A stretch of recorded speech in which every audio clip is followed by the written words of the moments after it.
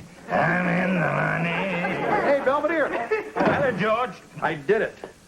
I found the perfect anniversary present for Marcia. I bet she's going to love it. I bet you $100 she doesn't. What are you talking about? It's a 20-speed blender. One setting for every year we've been married. In that case, I make it 200. Killjoy. Hey, Mom, do I look okay? Oh, you look fine, honey. Oh, it's just I've never been to a funeral before, except the one for Wesley's hamster. I'm not so sure how to act. Oh, you'll be fine, honey. Just remember to bring some tissues, and when you offer your condolences to Mrs. Bukowski's family, be respectful, but not too emotional. There's nothing worse than people who get too carried away.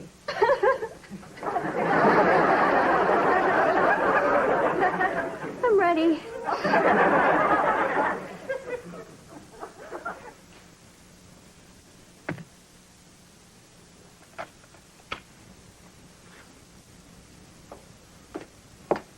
There you are, Mr. Sparks. Oh, hi, girls. I missed you at the funeral.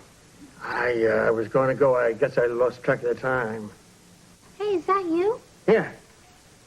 Sergeant Ernest J. Sparks, U.S. Army. That's Atlantic City, 1945. Who are those two girls you're with? Your wives? That's Peggy, and that's Ginger. Real nice girls. Pull taffy for a living. Boy, they sure seem to like you. They were just grateful because I won the war. Yeah. We played a little skee ball, drank a little booze, danced. Finally fell asleep under the boardwalk, waiting for the sun to come up. Best time of my life. So you want to get something to eat or something? No, thanks. Oh, we could take you to that mud wrestling place you're always talking about. You girls go ahead. Look, Mr. Sparks, we know you're depressed. I'm not depressed. I'm all right. Well, something must be wrong. I mean, we've been here for almost 5 minutes, and you haven't said one nasty thing to us yet. Just get the hell out of here. That's better. I mean, if Bukowski wants to kick off, that's her stupid business. But I'm sticking around here, so why don't you two bubbleheads hit the road before you bore me to death? Come on, Ange.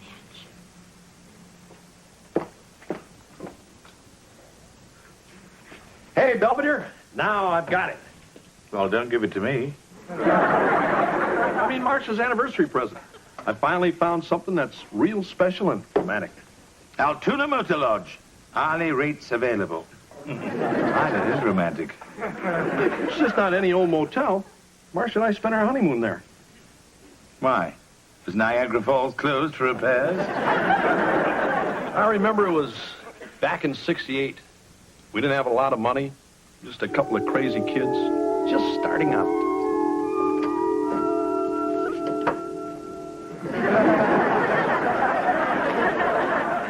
Hey, come on, Marcia. This place is pretty groovy. Aren't you like forgetting something? Oh, yeah.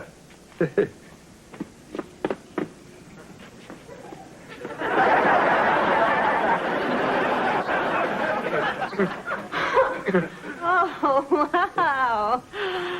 I mean, like, this place is so far out, it's in. Right on. Oh, George Field.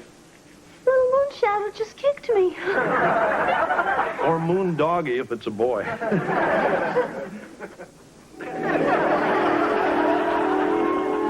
Moon doggy? Yeah, but then he got born and he looked more like a Kevin's. So what do you think, big guy? Is this romantic or what? Yes. I especially like the panoramic view of strip mining.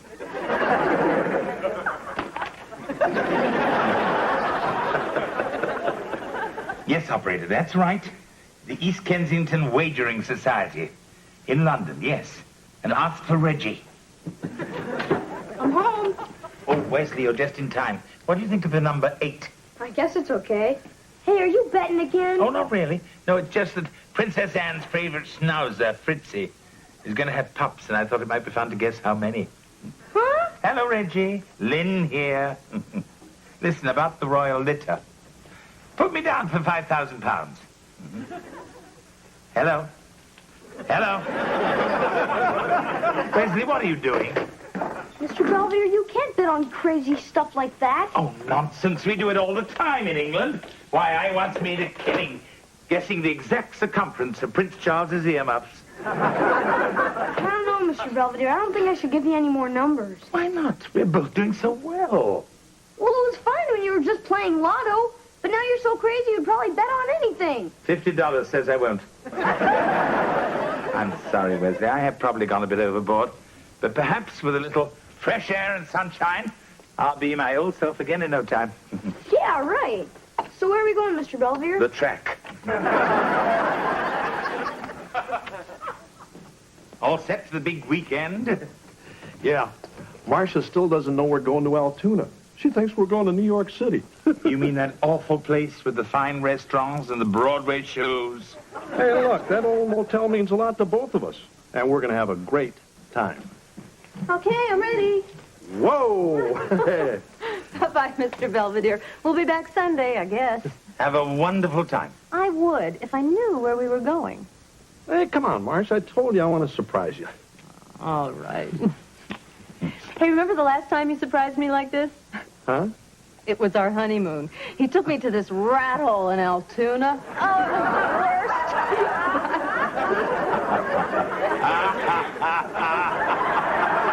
Happy anniversary. Here you go, Mr. Belvedere. Got your London Times. Oh, thank you.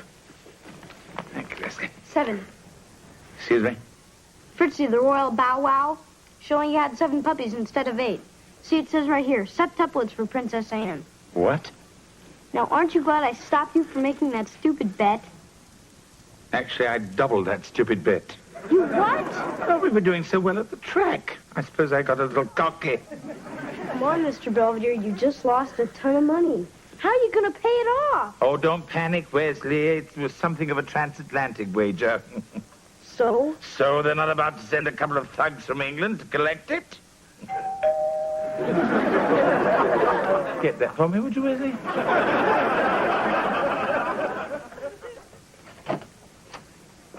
Hello, mate.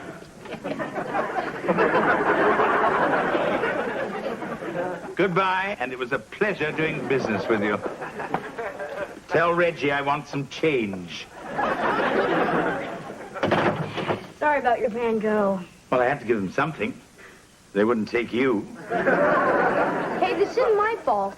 I know, Wesley. And I think I've learnt my lesson. I'll never make another bet. Fine. Let's shake on it. Just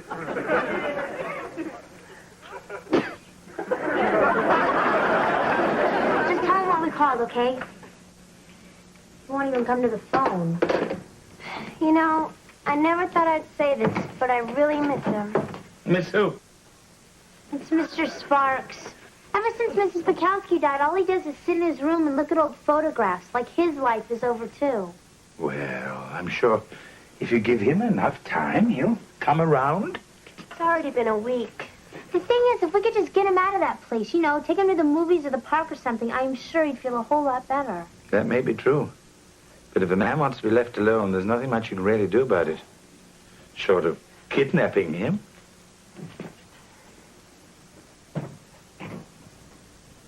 I'll go get some rope. Hey, everybody, guess what? I just saw Lawrence Welk in the parking lot.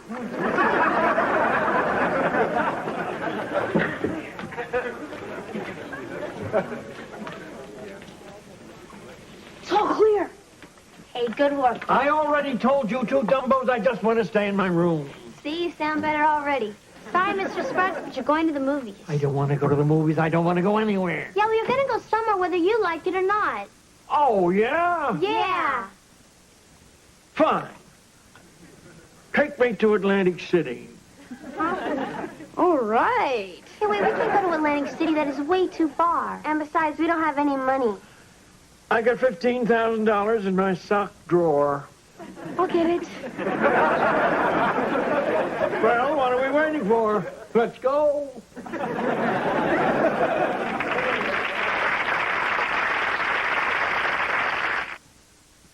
I still can't believe my luck. I'm actually on my way to Atlantic City with 15,000 big ones. Of course, they'll probably want some of it, but I can handle them. Anyway, I sure hope Mr. Belvedere doesn't find out about this. But if he does, so what? I mean, what's the worst that can happen? Wesley? Uh-oh. Next on Mr. Belvedere. Come on, Angela, let's go next door and try on the dress if Mr. Sparks spot us. Hey, this isn't fair. It was my idea to kidnap him in the first place, and now you guys are ditching me. What are you two gawking at? I happen to have a daughter their age. Great. Send her over. Here's your cut, sugar. I've got to get to church. Owens residence.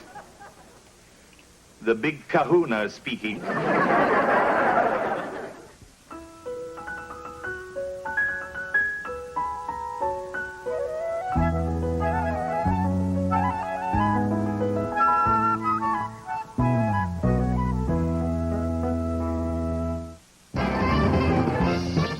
Tomorrow at 8, what is a California girl? Primetime has never seen anything like what we're about to show you. Lorenzo Lamas hosts a revealing new special, California Girls, followed by the movie, California Girls. Now, stay tuned for Cowboy Joe.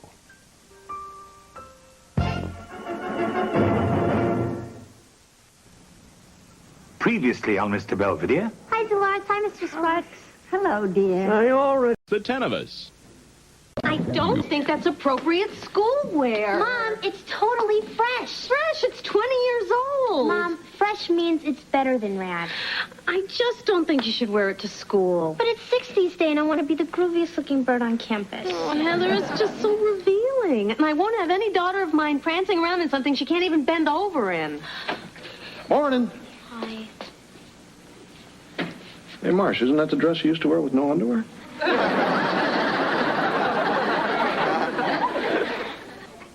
Hey, Wes, what you doing? Homework. Hey, these are women's magazines. Yeah, I know. I'm looking for a recipe. We have to bring one in for home ec class. Home economics? I thought you were taking wood shop. Well, I wanted to, but the school board voted that I can't use power tools. You don't belong in home ec. You're a guy. So's Mr. Belvedere. I love the smell of laundry in the morning. Hey, what kind of example are you setting for the kid? The same you should be setting for Kevin. Even though he's moved to his own apartment, I still have to do his wash. Well, what the hell is this? It was a pair of Kevin's undershorts. Looks like Kev had a pretty hot day. What's that kid doing over there anyway? Come on, Glenn. Give me a break, will you? This is my last pair, you clothes-sucking furball. Glenn cannot be helping it. He's on a high-fiber diet.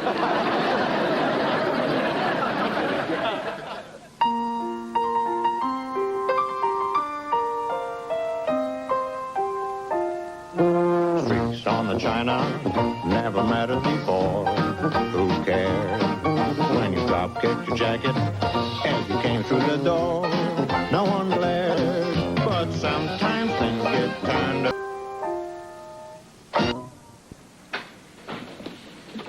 I can't stand it anymore. Try dusting the same table for 5 years. I just can't live with Glenn. I thought your new roommate's name was Anatole. It is. Glenn's his goat. You said your apartment didn't allow pets. Anatole got off in a technicality. Claimed Glenn was a relative. Frankly, Kevin, you smell like you hosted a family reunion. Come on, it's not that bad. Gee, what stinks? Hi, Kev. Hi, Dad. Well, I gotta go. I gotta get down to Chetwin's plumbing supply. Oh, yeah? If you're shopping for a new shower head, be sure to use it. No, it's for my business course. See, we have to observe a real business and see how it works. Yeah, well, couldn't you observe something a little flashier, like a Ferrari dealership? I was late to class the day they gave out the assignments. It was either a plumbing warehouse or prisoner delousing. Anyway, I gotta borrow the plunger. Oh, it's under the sink. Be sure and put it back. Wesley needs it for the Christmas pageant. He wrote his own part this year.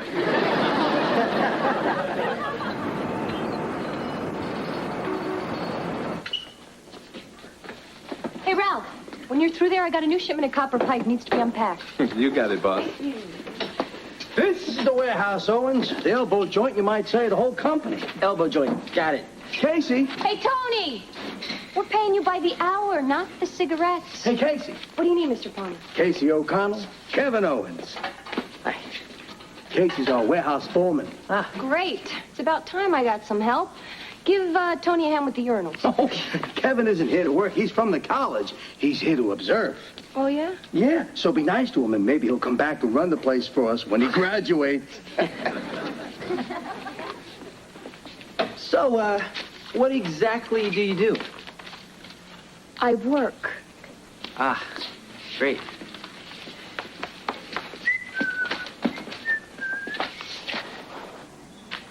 Oh, Miss O'Connell, Fawcett is spelled with a U, not a W.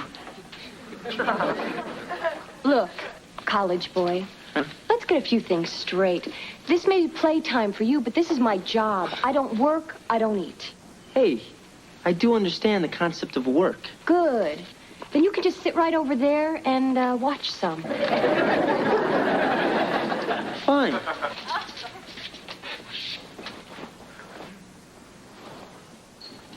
You ever build a birdhouse, Belvedere? No. That's what nests are for. Is Wesley back yet? I haven't seen him. I'm sure wherever he is, someone is regretting it. He went to the supermarket. It's part of his home economics class. He's trying to see how far he can stretch $1. I think the lad's in for a rude awakening. We're back. What'd you do, Wes? Rob the store? No, I used coupons. It took us like an hour to check out. The lady behind us went into labor. Anyway, Mom, here's your change. Thank you. $35? I only gave you a 20. Yeah, I know. See, I only bought things that were on sale, and I had a whole bunch of double coupons, and I went to the store on triple coupon day. They came out owing me money. Hey, that's great, champ. Why can't you do that, Belvedere? I could, George, but we'd only end up with a lot of things we don't want or couldn't use. Not necessarily. Ho-hos. You bought me ho-hos? Yep, 12 cartons.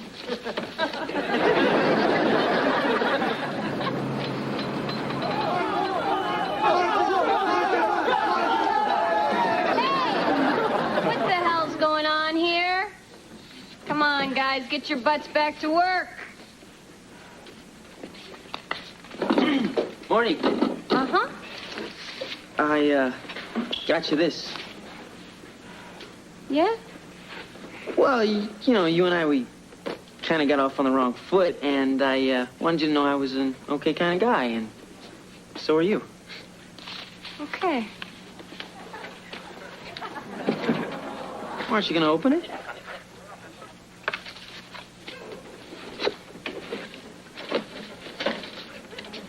It's a coffee cup. Yeah, I see. Oh, sorry I left the seat up. Casey, to the loading dock. Casey, to the loading dock. Casey. I get it. Warehouse, Owen speaking. Yeah, sure, I can take an order. What do you need? 400 sump pumps.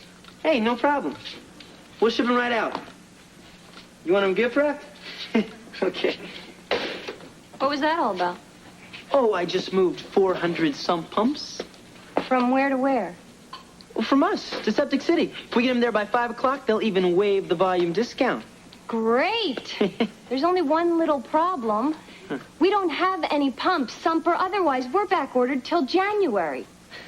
Oh. Yeah, so now I have to go back to Septic City and try to clean up your stupid mess, all because you just wanted to play plumber's helper. Hey, I made a mistake, all right? You don't have to jump down my throat. Why not? They're going to be jumping down mine.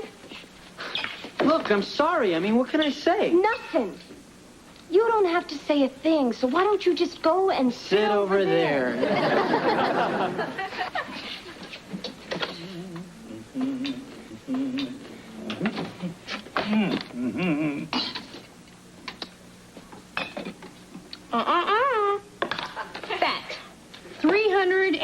28 milligrams. Yeah, sodium. 74 milligrams. Overcooked veggies. Nutritional value, Zipola. I'm sorry, Mr. Belvedere, but I'm gonna have to write you up. What are you supposed to be? The food police? No, I'm just going by the Surgeon General's guidelines. Frankly, for this meal, you'd get the chair. Now, just a minute. Let me remind you that I've cooked for everyone, from Gandhi to Winston Churchill. Yeah, and they're all dead.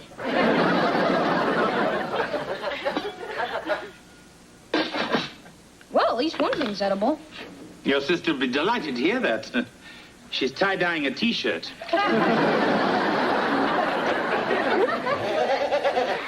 Go fish.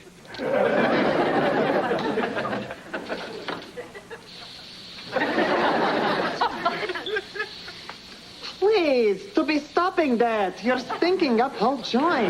No, he is stinking up whole joints. I am not talking to you until you come down off your low horse. Reeks. My apartment reeks. Your apartment is 50-50 split. Ah, see, now you're getting it. I want your 50 to split. No way, Habib. Glenn likes it here. Glenn does not get a vote. Oh, this is a fine how do you do it. I plan big party and you want us out. What party? Oh, it's big blow-up for all foreign exchange students. Oh, no. Oh, yes. It's Rimsky-Korsakov's birthday. Hey, I don't care whose corset Rimsky ripped off. I want you and that car-carrying stink bomb out of here. Don't hold your nose. And while we're at it, I thought you said you were going to keep that bearded trash compactor out of my room. I say a lot of things. Yeah, well, I take enough abuse at work from hard-hatted Hannah. I don't need to come home to hoof jam on my bedspread.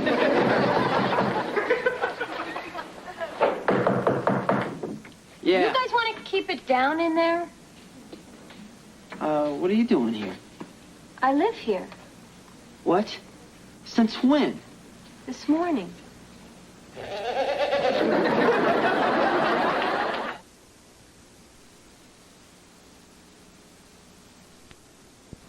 All right, let me get this straight. You actually live here? Mm-hmm. Right next door. Oh, that's great. No, really, that's terrific. I mean, there must be 1,000 other buildings you could have moved into. Why'd you have to move here? I didn't see a sign with your name on it. Although I should have recognized your smell. Hey, it's not my smell. It's the goats. You're roasting one? I live with one. Oh, so that's what you college clowns are into these days. You know, you really have a big problem. Yeah? Well, at least I'm paying my own way. And what is that supposed to mean?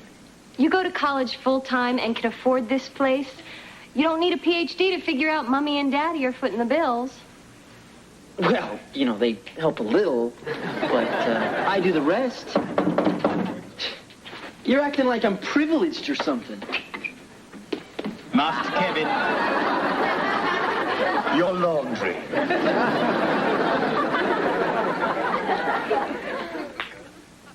Chef Wesley has informed me that dinner will be delayed. Oh. No, look, I think it's a wonderful idea. When he's older, he'll be glad he can cook for himself. That's assuming they allow him a hot plate in his cell. What's he making anyway? He wouldn't let me see. My best guess is he's boiling fish sticks. I'd say it's 50-50. We all end up with botulism. Yeah, now your brother's working very hard on this meal. Your mother's quite right. So just spit it in your napkin and I'll whip up something later. Ladies and gentlemen, and you too, Heather, dinner is served.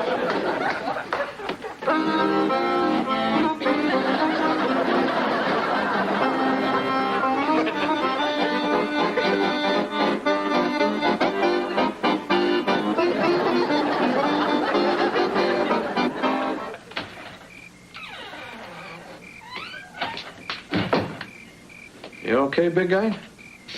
You left before dessert. What was it?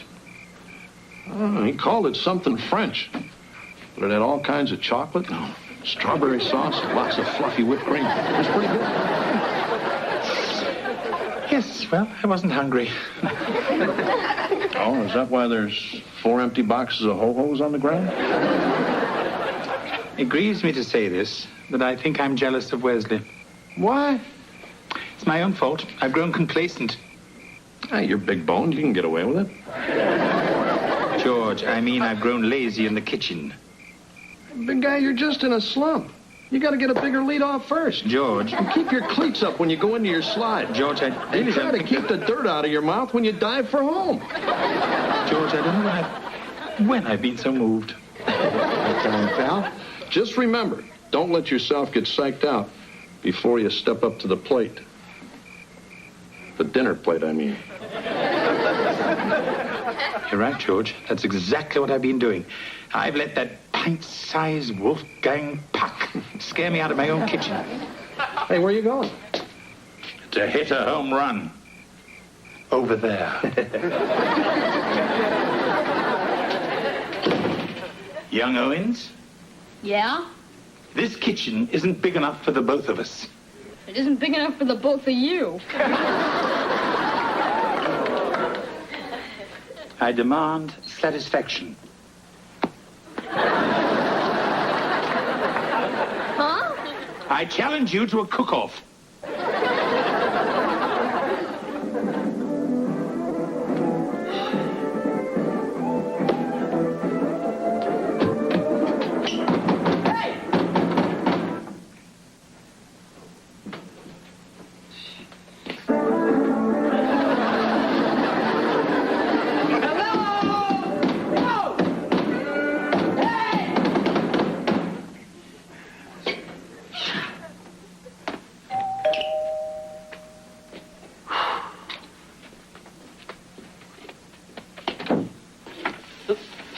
I don't smell smoke.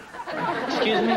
You were banging on my wall, pal. This place better be on fire. Hey, your music's too loud. It's heavy metal. It's supposed to be. Come on, Casey, will you cut me some slack? I've got 2 tests tomorrow. My jerk of a roommate finally took his stupid goat to the drive-in, and now I have to go head-to-head with the wicked witch of the plumbing world. What's the matter? Are you afraid you might flunk out and have to work for a living? Come on, Casey. I go to school all day. When I come home, I have to study. Come on, Kevy. I work all day. When I come home, I need to relax. Okay. Now, I've tried to be nice. But frankly, boss, you are crowding me. Well, now you know how I feel at work.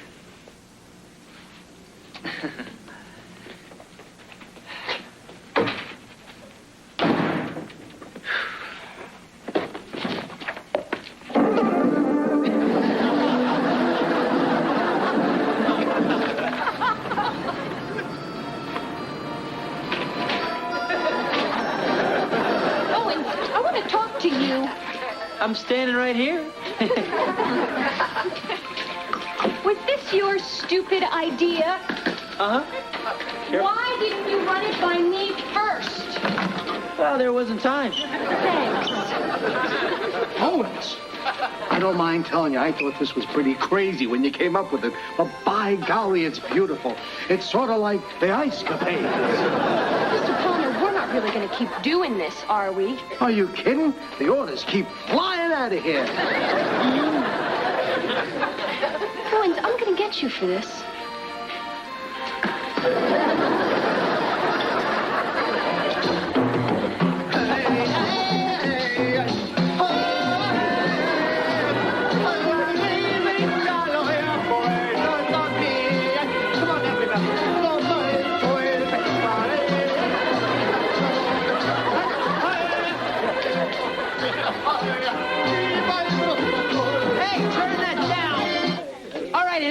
This is a straw that broke the camel's back. Oh, relax, Kevin. There are no camels here. Talk like that to horses. Listen, I want you, your friends, and their barnyard buddies out of here. Loosen up, Roomy. We're having a party. Yeah. I don't give a Hungarian zitherpick what you're having. You're gone. No. What did you say? I said no. You're going to have to make me, homeboy. No problem. Ouch. Okay, who's next? Come on. That's right. Come on.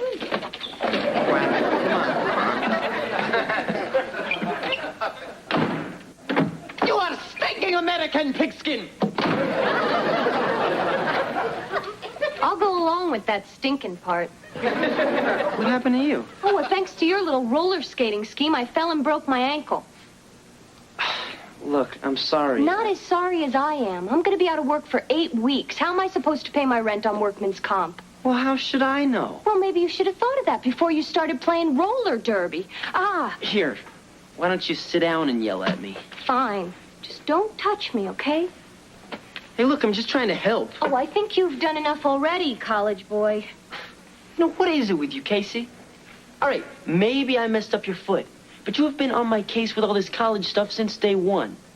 Well, how would you feel if every time you were up for a promotion, some college punk strolled in and took it away from you? Oh, so that's what this is all about. You think I want your job? I don't want your crummy job. Well, excuse me, Mr. Rosy Future, but that crummy job is all I've got. All I'm ever gonna get. Well, look, it's just maybe you should quit blaming college for all your problems and try going there yourself. Forget it. That's stupid. I can't afford college. I can't even afford to pay my rent. Yeah. Well, why don't you move in here? What? Well, look, I mean, you need a place to stay, and I need a roommate. Besides, boss, I owe you one. I'd like to tell you to take a flying leap. But frankly, I've got nothing better. Okay, we'll give it a shot. Okay, but no funny stuff. Yeah, I wouldn't dream of it. And no playing the stereo when I'm trying to study. I wouldn't dream of it. Oh, and no overnight guests. And no overnight goats.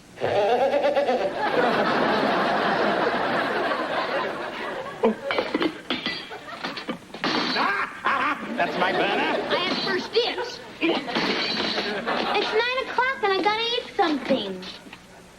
It's empty. We're using everything for the cook-off. Well, can you hurry up? Dad's starting to gnaw at the table. We're keeping the judges waiting. Good food takes time, but I guess you wouldn't know that.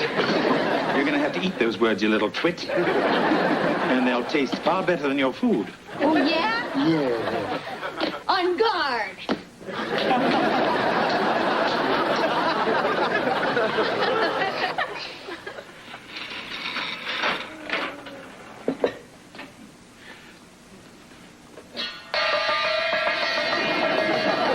Dinner is served. And may the best chef win. Don't worry, Wesley, I will.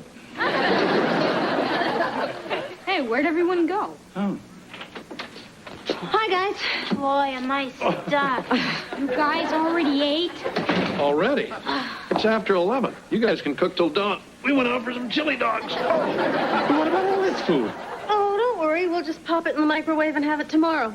Pop it in the microwave. What a fanciful notion. Anybody even know where the bicarbonate is? I'll race you. Oh. Now we'll never know who's best. Actually, we wouldn't have anyway. I sabotaged your stroganoff. Well, to be truthful, I put the fish heads back in your bouillabaisse. Wesley, you didn't do anything to the turkey, did you? Uh-uh. Did you mess with my prime rib?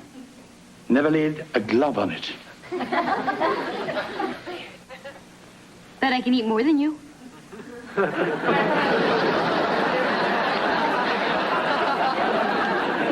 There's one born every minute.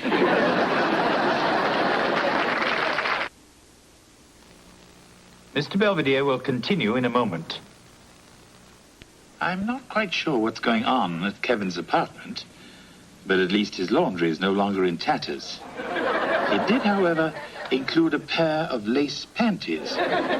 There's either a healthy, rational explanation for this, or a good movie of the week. As for Wesley, he has conceded that I am the undisputed king of the kitchen. In turn, I magnanimously allowed him to win our grand eat-off. Mr. Belvedere, I feel sick. I feel just dandy.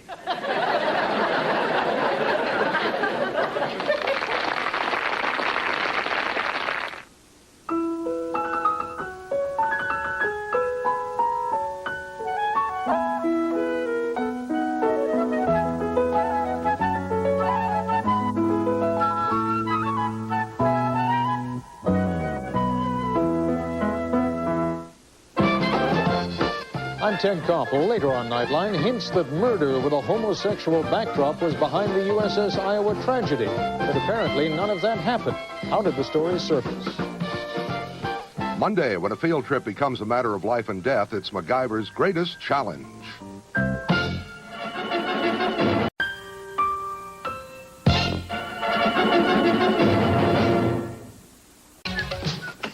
Ah, hello, Kevin. Oh, hi, Mr. Belvedere.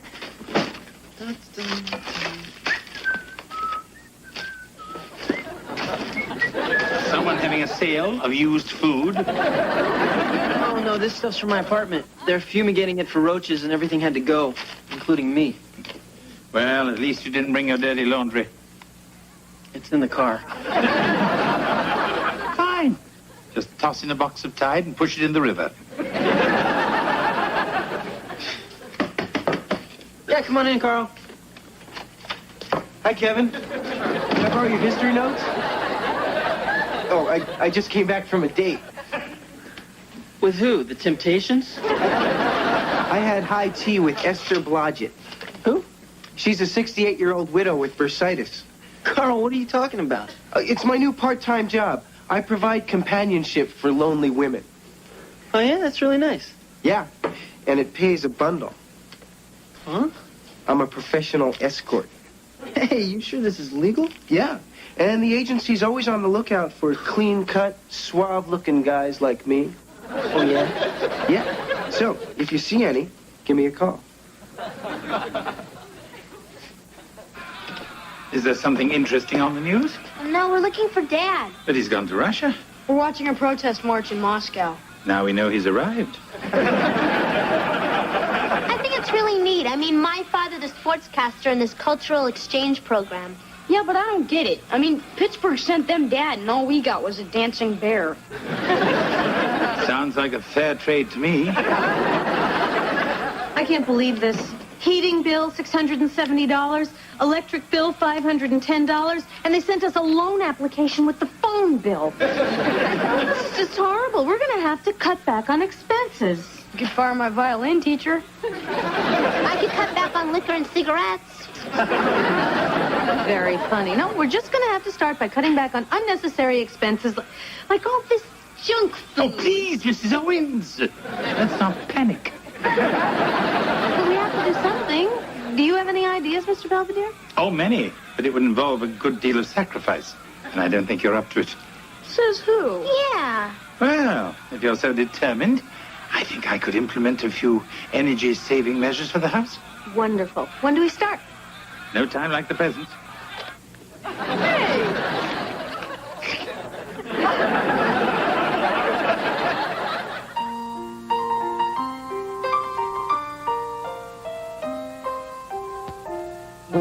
Streaks on the china never mattered before. Can't we turn up the heat? I tried, but there's a padlock on the thermostat. Nice touch, don't you think? Oh, there's no hot water. Of course there is. You just have to pay for it with a ration coupon. Huh? We used them in England during the war. We were allotted so much clothing, so much food, so much gas. Guess you had plenty of both. So you're really going to stick us with those things? Indeed. And if you spend them wisely, you'll be able to have all the conveniences that you need. Like hot water, hair dryers, and reruns of Gilligan's Island. Hey, that's right. It's on now.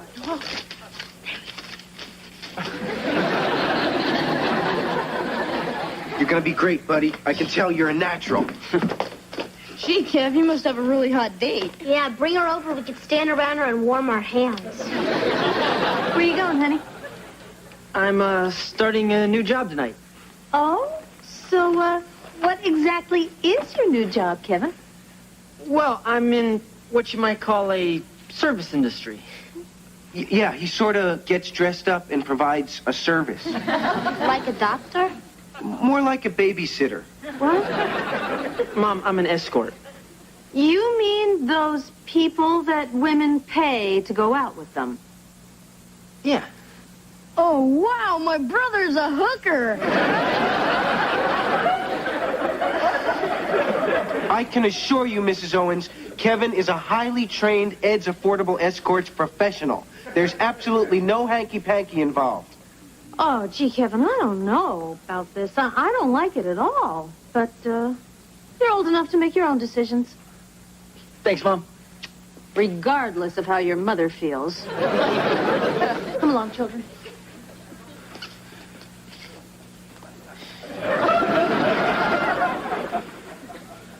I can't do this. Oh, yes, you can. Come on, Kevin. All you have to do is take out a nice, sweet old lady. What's the big deal?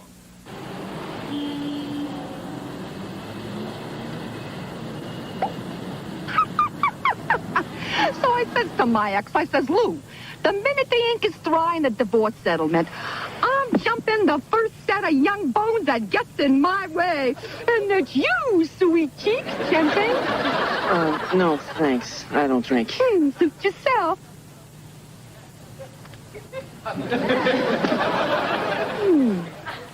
Excuse me, can you drop me off at the next corner? I live there. At the sewage treatment plant.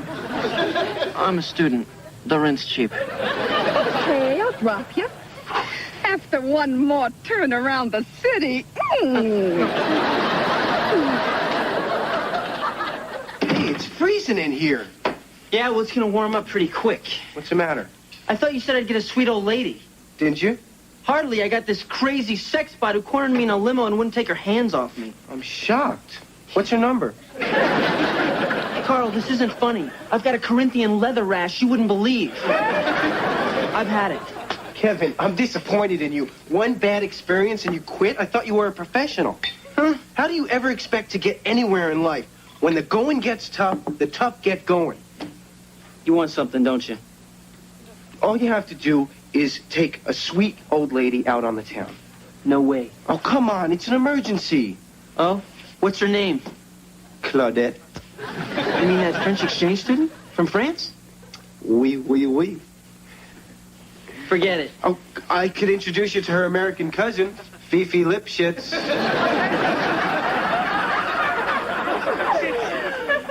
God, please, please don't let her be another man-eater.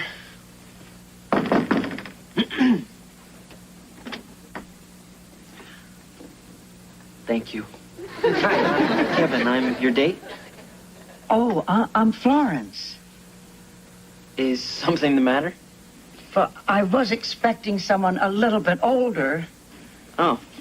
Well, these are for you. Oh, well, thank you. So, where are we off to this evening? Well, that depends. Have you ever heard of Tex Beneke? Oh, yeah, I know him. Shortstop for the Red Sox, right? Oh, okay. Can you do the jitterbug? No, but I have a nervous tick. Oh, dear. I did ask specifically for someone who could dance. I just knew this escort thing wouldn't work. It is the last time I'm going to get a date out of the Yellow Pages. Hey, come on. Wait a minute. If it means anything, I was the hokey pokey champ in the 3rd grade. Well, I already had the tickets. And it sure beats sitting at home watching the Golden Girls. So what do you say we give it a shot? Let's go, pal. I tick a ticky tick, a tick a ticky tock, a tick a tick. Hey, kid, don't poop out on me now. Hey, it's just fun to dance show if you have 3 flights of stairs. I'm the one who threw you over my shoulder to get it. I haven't won a dance trophy since Atlantic City, 1945. My husband and I danced all night, and then we got married at sunrise. Boy, it sounds like you two had a lot of fun. Oh, we really did. I still miss him. Say, how about a cup of coffee for the road? Oh, I wish I could, but I've got an early class. Oh. I should go. Well, haven't you forgotten something? What? Your fee. Oh, yeah. I forgot all about that. Here you go. And keep the change. Thanks. Here. You know, I had such a good time tonight. I feel kind of strange taking this. Hey, Count Basie's band's coming to town next week. Are you up to learning the Lindy? You bet. Mr. Belvedere, what happened to the telephone? Right here. A payphone? How am I supposed to call Angela? Try collect. Forget it, I'll just drive to her house. Oh, Heather, you've used up all your gas coupons. Get it?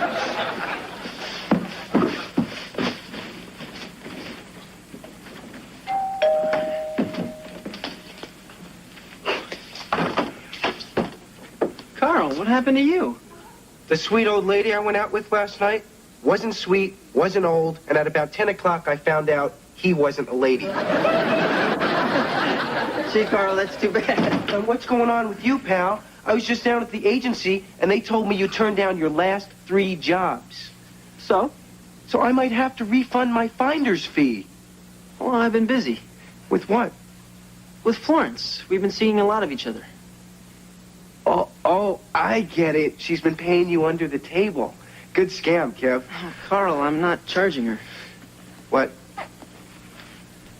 Well, I'm seeing her because I like her. That's sick. Hey, come on. She's a sweet old lady. She's probably living off Social Security. What do you want me to do, squeeze every last dime out of her? I would. Whoa, you are a maniac behind the wheel. I mean, you sent those 2 sailors flying. You put me in a bumper car and I lose all control. Would you like a drink? Yeah, I'll just have whatever you're having. All right, 1 prune juice coming up. Oh.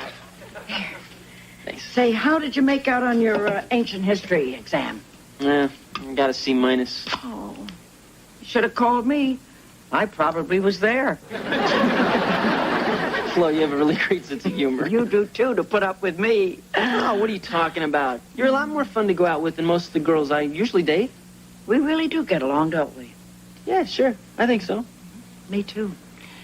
So, as I say, what the hey? Let's do it. You mean the 2 of us here? Right now? No, we could wait a couple of weeks. We could make it a big event. I could invite all your friends and relatives. You mean to what? Well, certainly. I could rent some chairs and get Beverly, my neighbor, to sing. Florence, what are we talking about? Our wedding. Our what? You're proposing to me? Sure, why not? Well, I don't know. I mean, this is all so sudden. I mean, I'm still in college. People in college get married. I don't even have a job. Neither do I. That gives us more time together. No, Florence, I really... Look, if it's the money you're worried about, I have more than enough for the 2 of us. Florence, I refuse to live off your Social Security. Who's talking about Social Security? I have $7 million in the bank.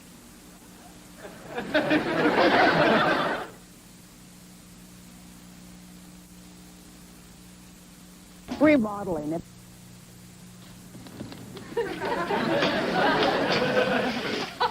Why are you all out here? It's freezing. It's warmer out here than it is in there. This stuff sure doesn't throw much heat.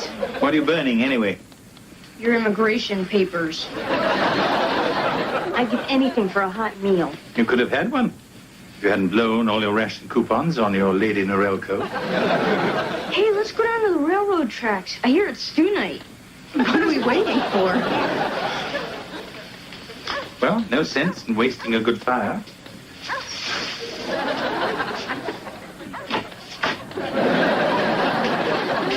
Hello, Kevin. Care to join me? No, thanks. Mr. Belvedere, Hmm? what do you think about marrying an older woman? If the Queen Mother asked me, I might consider it. It's talking about me. I was afraid of that.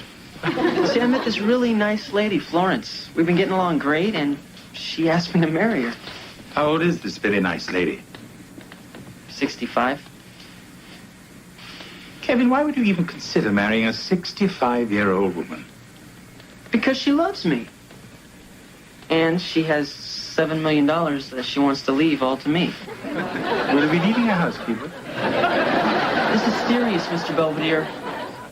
Look, Kevin, answer me one question. If Florence didn't have all that money, would you still want to marry her? Good night, Kevin.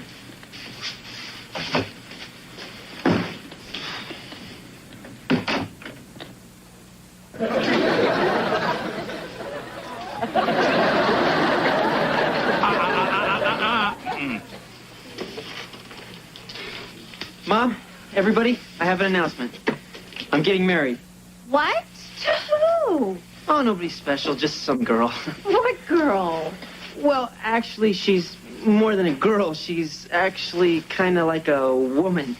And I met her at work. You're marrying some bimbo who's been paying you to squire her around town? Gee, Kev, you must have squired her pretty good. Hey, look, guys. Hey, don't hey, look, guys. Me, mister. I saw The Graduate. I know all about these sex-crazed middle-aged women trying to get their hooks into innocent young boys. Mom. I can just see her. She probably wears 4 tons of jewelry and 2 inches of makeup. It's not like I want to meet this woman tonight. Here, face to face. Oh, this is like being at the equator. Yeah, it must be almost 65 degrees in here. Get too comfortable. There's a cold front on its way. Where's that cradle-robbing hussy? Mom, take it easy, please. I won't rest until I've had it out with that tramp. You know, you're really over the top here. I am not. The mother lioness must protect her lionettes. Is that anything like the mother raisin must protect her raisinets? As long as I draw breath, no son of mine is going to be eaten alive by some oversexed she-wolf.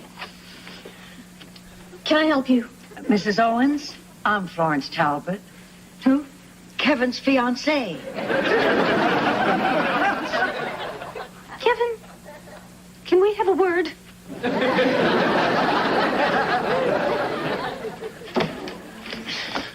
All right, young man, what is going on? What do you mean? Just exactly how old is your fiancé? 65 and a half. Do you think this is funny? Why didn't you tell me this before? Mom, I tried. Anyway, would it have made any difference? All right, Kevin. Let's try to discuss this reasonably. Okay. You think you want to marry this Florence person. Just tell me why. She loves me. Oh, come on, Kevin. The woman is 3 times your age. It's got to be more to it than that. Maybe.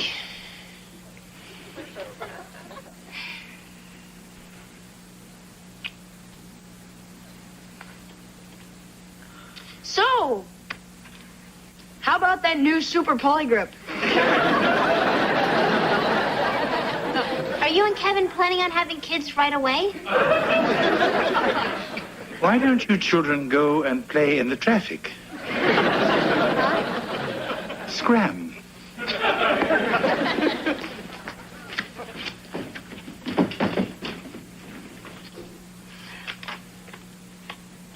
What do you think they're talking about in there? Oh, baseball, the weather, the total implausibility of a marriage between a 20-year-old boy and a woman who's old enough to know better. You don't mince words, do you? Not where Kevin is concerned. You know, it occurs to me that I really didn't think this thing through. Well, if it's any consolation to you, I don't think Kevin did either. Look, Kevin, I'm sure that Florence is a very nice person, but she's nearly 70 years old. You've got your whole life in front of you. What about your future? What future? I mean, let's face it, Mom. I'm an ordinary guy. I studied my butt off at school, and I still have a C average. So? So the woman is worth $7 million. I mean, what am I ever going to do in life that's going to top that?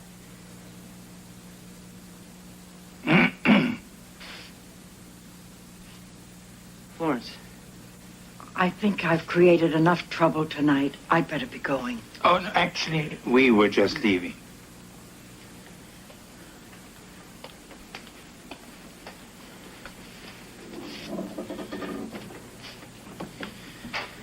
Well, I guess that sounded pretty awful. Oh, that's all right. I've always admired your honesty. You're not much of a dancer, but you are honest. Thing is, I really do like you. I don't know what happened. You know, I remember something my husband said years ago, just before he died. He said, Flo, you're going to be a rich lady. And after I'm gone, I want you to go out and buy yourself something nice. I guess that's what I tried to do. Thanks. Well, listen, we can still see each other sometime. Oh, sure. Look, if Les Brown ever comes to town, we can go out and cut a rug. You have got yourself a date. Well, I better go. Sure. By the way, how old is that housekeeper of yours?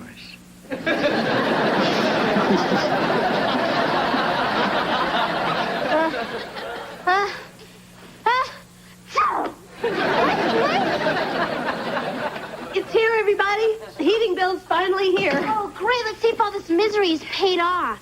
I can't believe it. It's $3 higher than last month. No way. There must be some mistake. Maybe Mr. Belvedere can figure it out.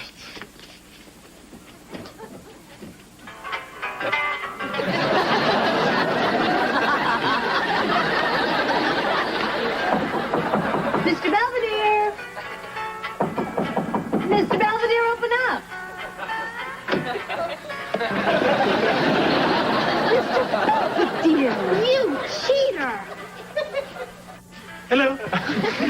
My time. What was all that junk you told us about suffering through World War II? I did. Once. I'd be crazy to do it again. I'm sure you can see the humor in all this. Besides, think how all this privation has brought you together. Perhaps I better go and see if George needs a little company at Red Square. Dusk for dawning.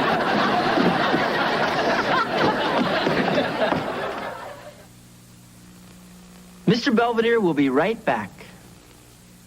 Really abusing me. Deadly Silence, Sunday. Kevin has recovered nicely from the trauma of losing a woman 3 times his age. He has returned gratefully to the trauma of losing girls his own age. As for the rest of the Owens, while they may have warmed up physically, they are still freezing me out over my little practical joke. But there is an upside to the big chill. I don't have to go downstairs to get an Eskimo pie.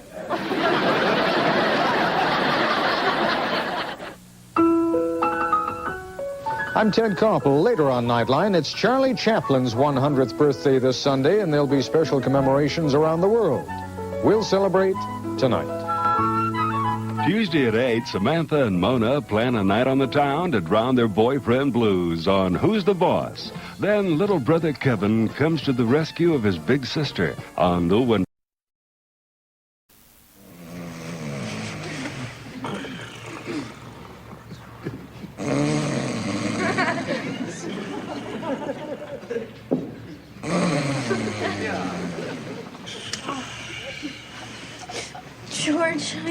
George, turn over, please. Please turn over.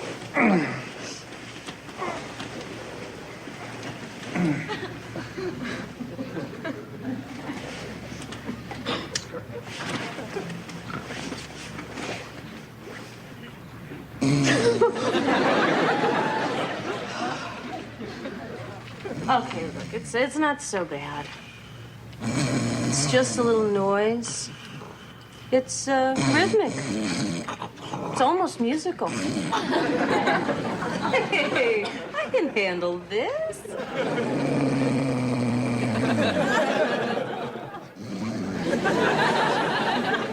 Morning, Wesley. What are you doing? Shh, watch this.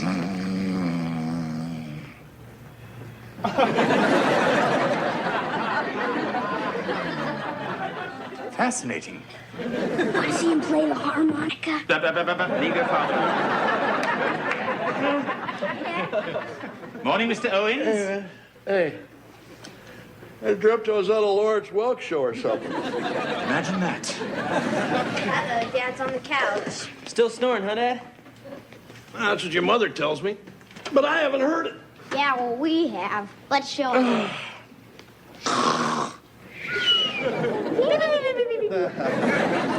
Kids, that's not funny. Children, I think that's breakfast. Certainly. I'm sorry. It's okay. I know it's selfish, but I have midterms starting Tuesday. I've got study groups. There's... Hey, I understand. Don't worry about me. Couch isn't very comfortable, is it? No. We used to have a guest room. As it happens, my room is available. Quitting? No. It's my weekend off. I have been invited to a little get-together. One of my former employers. Oh, there you go, George. Nah. I don't like that room anymore. It smells funny. Sir, may I suggest you keep your mouth shut? What? When sleeping, I mean. I've heard a bandage wrapped tightly around the head can control snoring.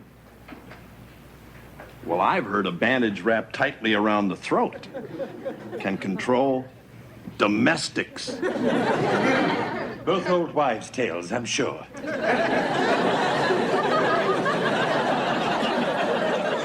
want to, but Mom's not gonna let me go to a party on a school night. Unless I could tell her I'm going to your house. Then you could tell your... Is that thing on? Just keep talking. I'll call you in a few minutes. Stop following That's great. me. Leave me alone. Good. You really need help. Hey! Hey, watch it, will you? This thing's expensive. Come on, Kevin, do me. All right, all right. Okay.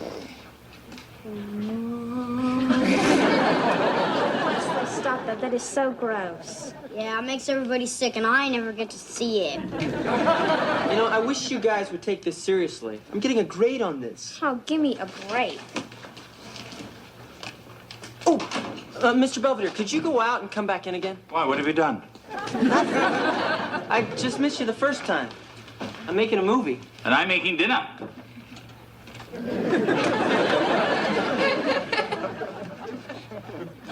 What kind of a movie, Kevin? Oh, it's a project for school. It's going to be a documentary on the Owens family. Oh, cinema verite. Yeah, except nobody will do what I tell them. Kevin, the whole point of cinema verite is to record things as they happen. Allow people to act naturally.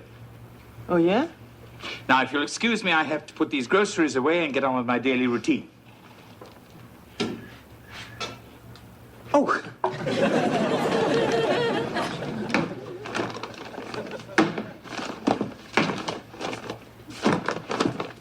Beets. They're not just for breakfast anymore.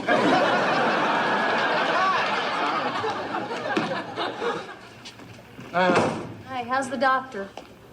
Oh, he's fine. Well, I mean, you're snoring. Did he find anything? No. And he was in there long enough. Well, maybe you're allergic to something. Yeah, that's what he said. And if it keeps up, he's gonna have to run some tests next week. Ew. Well, maybe tonight will be better. Yeah. Sure. Oh, George. Come on, Georgie. Now, I think that Mama Bear knows just what Papa Bear needs to help him sleep like a little baby bear. Oh, yeah. Yeah. First we'll give you a nice warm bath. We got any Mr. Bubble? Oh, then we'll put on that Perry Como Christmas album that you like so well. And who knows, maybe after that. Kevin, what are you doing? Homework. Oh, come on, Kevin, not now. Get away with that. All right. Sorry, Mom. Dad, what time's the bath? Get out of here! Well, I'm off. Excuse me? The pantry and the fridge are fully stocked, and dinner is in the oven. Oh, in my absence, I've told the children to listen to you, sir. And they promised me they would. Thanks. In case of an emergency, I can be reached at this number. Oh. Where are you going? Europe. See you on Monday. Don't miss your bus. Come on, Heather, I'm starving. It's coming, it's coming.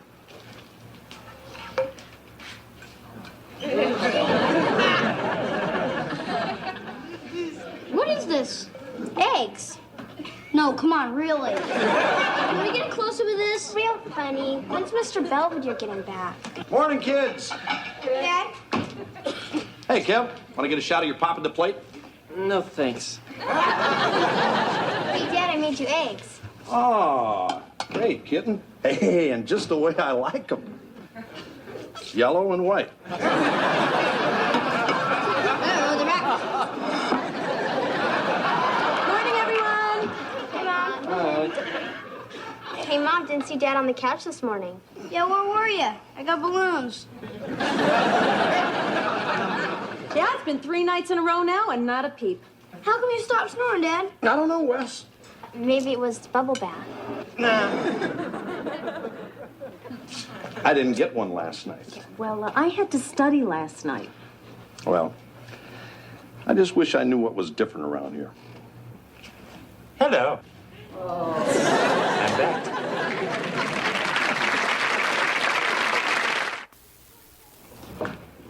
George, that's ridiculous. What's ridiculous? What you're thinking. What am I thinking? That Mr. Belvedere makes you snore. You said it. I didn't. Good going, Mom. Hey, look. Some people are allergic to shellfish or cat hair. Me, I'm allergic to nosy English butlers. Well, we've all moved.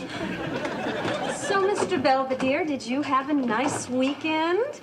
Yeah, so how was Europe? A little drizzly, but otherwise very nice. Anything interesting happen over there, like an outbreak of snoring or something? Incidentally, I hope your problem is better. Much better. I haven't snored for the past 3 nights. Wonderful.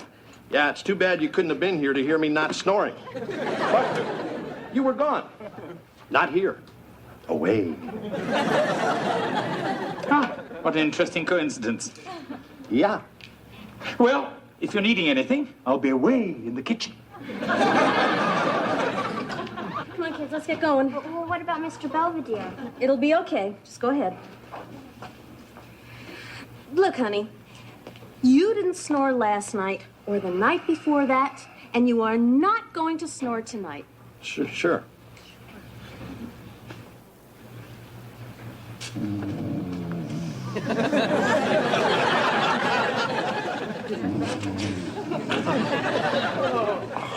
God, what now?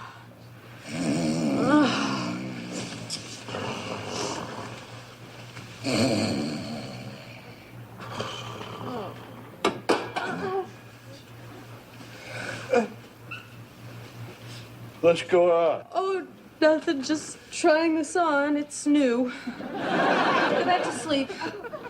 I was snoring again, wasn't I? No. Oh, no. And even if you were, it has nothing to do with Mr. Belvedere. Yeah, sure.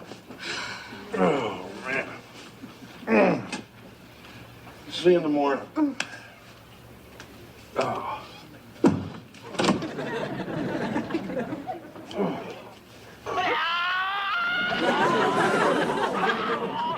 Oh, great.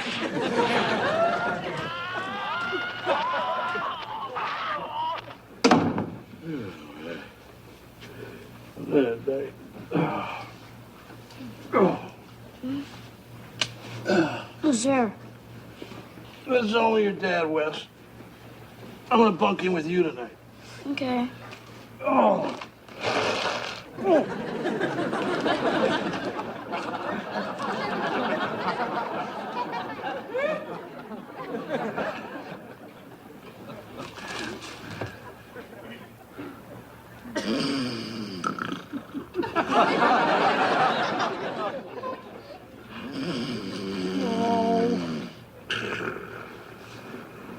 Come on, Dad, I'm just a kid. I need my sleep.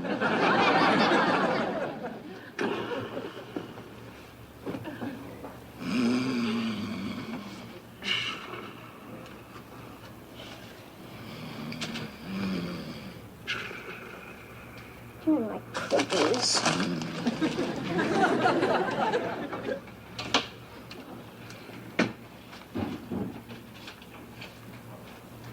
Mr. Belvedere?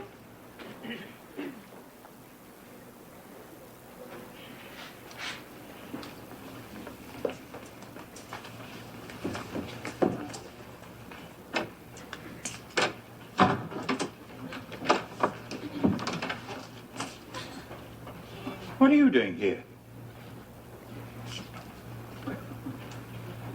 Wesley, Mr. Belvedere is tired and would like to go to sleep.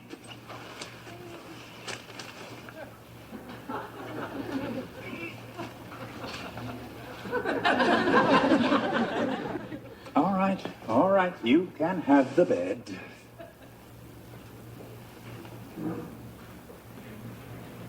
But I'm taking the cookies.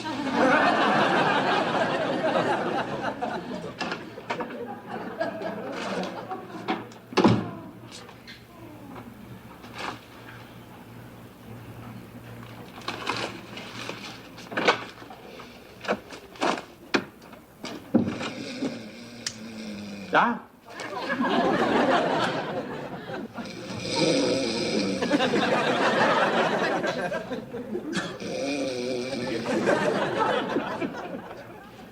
Maybe it is me. This is fun.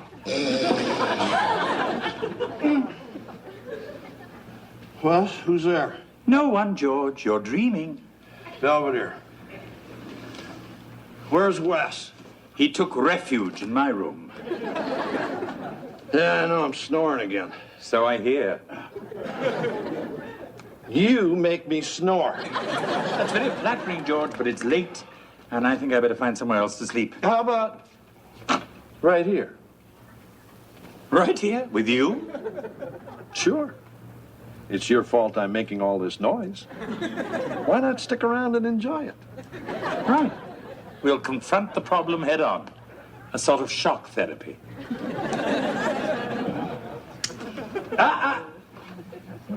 That's mine. Bottoms up. Oh, no problem. I had an upper on the Orient Express. Yeah. Good night, Belvedere. Good night, George. I hope these things are sturdy.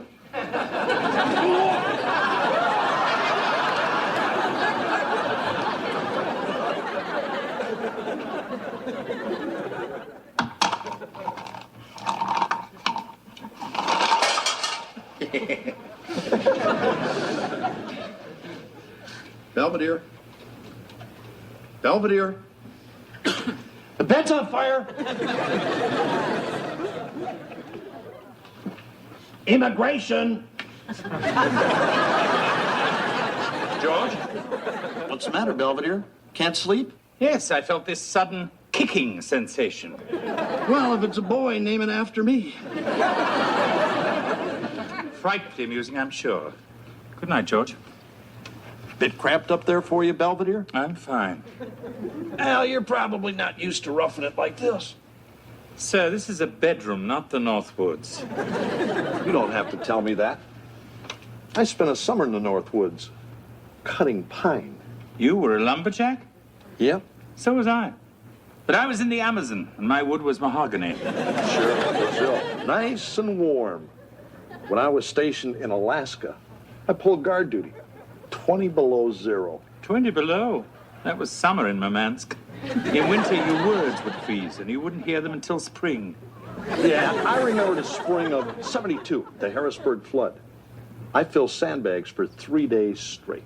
I spent 4 days evacuating the troops from Dunkirk. I remember the trip very well. All right.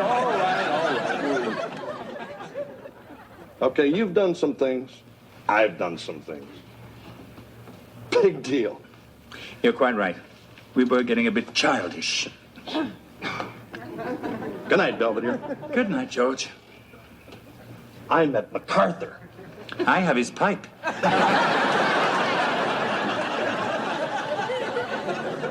Wes, honey, time to get up. What are you doing in Mr. Belvedere's room? I don't remember. George, Morning, honey. Mr. Belvedere, Morning, Mrs. Owens. what's going on? We spent the night together.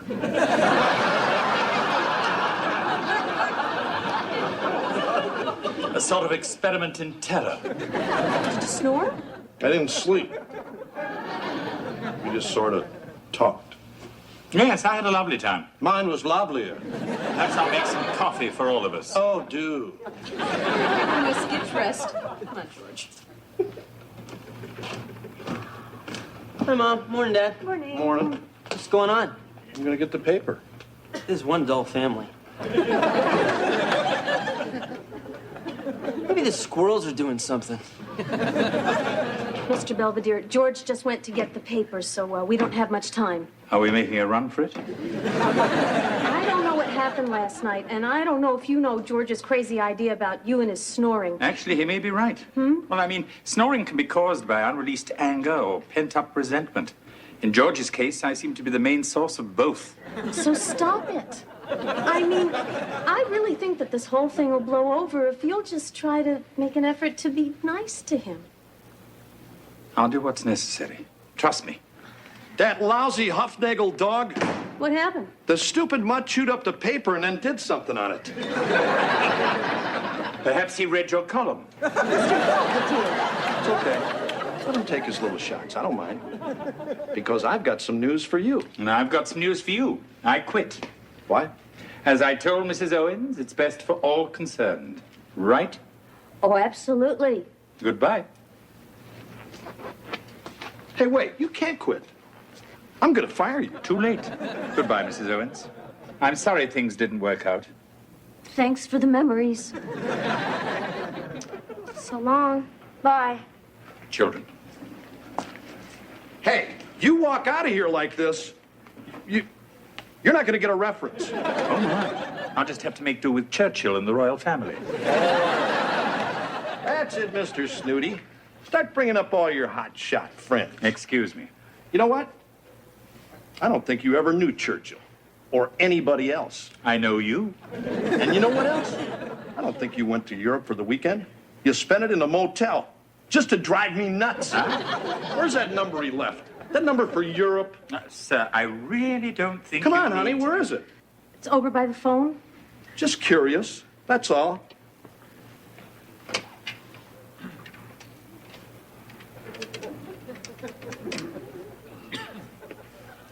One ringy dingy. Two. Hello. Who is this? Oh. Sorry, Your Majesty. I'm trying to get a pizza. I hate you. And I hate that. What? That little ah you're always saying. Oh. Not oh, ah. I know what you mean. Ah, what a stupid thing George just said. Ah, what a stupid thing George just did. I'm sick of that, and I'm sick of you. Feel better? I feel great. You're welcome. Huh? I don't think he'll be snoring tonight. Hey, you want to let me in on this? Well, you just had a little hostility that needed venting, and I was happy to be the ventee. No, there's nothing going on out there either. You mean you said all that stuff just to get me mad at you? Well, the only other thing I could do was leave. And I like it here. Yeah, well, we like it here, too. You know what I mean. I think I do. Breakfast in 15 minutes. What's that all about? Well, Mr. Belvedere almost quit. But Dad wouldn't let him because he really wanted to fire him because Mr. Belvedere made Dad snore again. And Mom kicked him out, so Dad and Mr. Belvedere slept together in my bed. Then Dad called the Queen of England and ordered a pizza.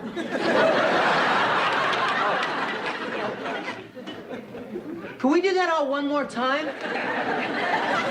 Hey, Dad? Anybody? Hello?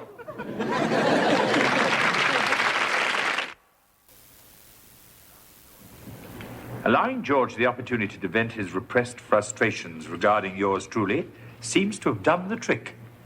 He's now enjoyed his 5th consecutive snoreless night. However, I still say some of his remarks were quite uncalled for. What's he mean by snooty? I don't think I'm snooty, just discerning.